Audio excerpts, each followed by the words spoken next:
নমস্কার, প্রতিদিনের মতন আজকে আরেকটি ব্লগ শেয়ার করবো। সকালবেলা ঘুম থেকে উঠেই আজকে চান করে পূজা টুজা দিয়ে নিলাম। আর আজকে জাল জাল করে চাপড়ি পিঠা বানিয়ে নেব।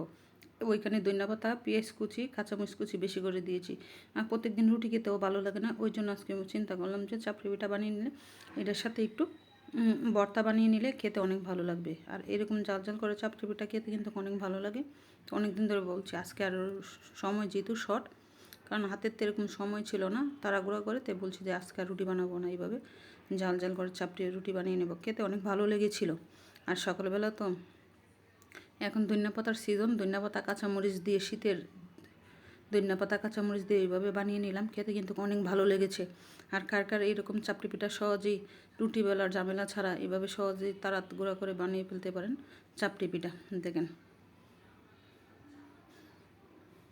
তারপরে দেখলাম গুলাটা গুলে দেখলাম অল্প হয়েছে, তাই চিন্তা করলাম যে আর একটু আটা দিয়ে আবার একটু ভালো করে গুলে নিই। হাতে এভাবে মেখে নিলাম। আর আমার যে কোনো কাজ কিন্তু হাতে মেখে নিয়ে দিই ভালো লাগে, তো মনে করেন।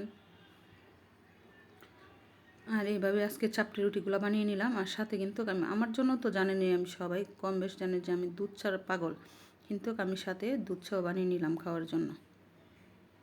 আর এইভাবে সবগুলো চাপড়ি পিঠা বানিয়ে নিলাম। আর খেতে অনেক ভালো হয়েছিল। আমার ছেলে বলতেছে, মা অনেক জাল হয়েছে, কিন্তু আমার ছেলে চাপড়ি পিঠা খাবে, আবার একটু চিনিও খাবে, সাথে চিনির বয়ামটা রেখে দিল। এই জাল জাল পিঠা খেলো, আবার একটু চিনিও নিল। আর ওইদিকে আমি চা বসিয়ে দিলাম। আজকে দুধ চা বানিয়ে নেবো। আর দেখেন, খাওয়ার জন্য সবার জন্য দুধ চা বানিয়ে নিলাম। কিন্তু এই চাপড়ি পিঠা খেতে অনেক ভালো হয়েছিল। আর দেখেন উপর বাইরটা কীরকম,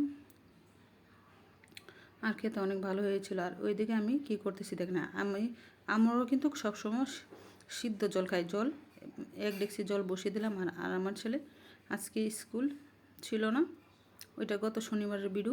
আর ছেলে রান্নাঘরে গিয়ে কী কাজ করে, এর ফাঁকে আমি একটু বিডু করে নিলাম। আর ওইদিকে আমি আজকে রান্না করবো ফুলকপি আলু দিয়ে, মাছ দিয়ে রান্না করব, আর লাল শাক রান্না করব, আর একটু ডাটা দিয়ে মিষ্টি কুমড়া ডুকা, আগা ডুকা, লাউ ডুকা, এটা দিয়ে টিয়ে করে নেব।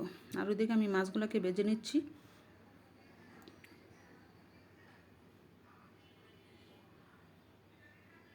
আর আমাদের মতো মধ্যবিত্ত ফ্যামিলির মধ্যে এখন যে জিনিসপত্র যে দাম, কীভাবে চলবো এই চিন্তা করে বুঝ পাই না। 2জন ছেলে মেয়ে, তাদের পড়াশোনার খরচ, আর সব কিছু মিলে মানে আমি হিমশিম খেয়ে যাচ্ছি কীভাবে করব।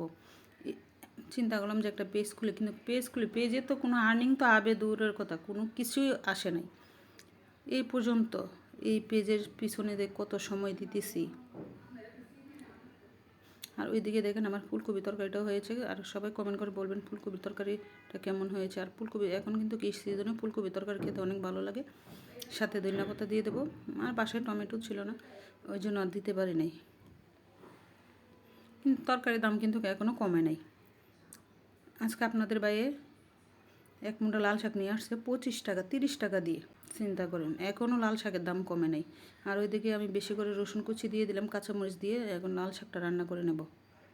আর কার কার কাছে এরকম লাল শাক খেতে অনেক ভালো লাগে। আর ওইদিকে আমি আরেকটা চচ্চড়ি বানাবো, ওই লাউ ডুগা দিয়ে বললাম না, এটা চচ্চড়ি খেতে অনেক ভালো লাগে। সাথে আলু দিলাম, একটু ফুলকপি দিয়ে নিলাম, আর মিষ্টি কুমড়া ডুগা ছিল, আর ফুলকপির ডাটাও দিয়ে দিলাম। এত দাম দিয়ে আনি কেন, ভালো লাগবো জিনিসপত্র, অনেক দাম না।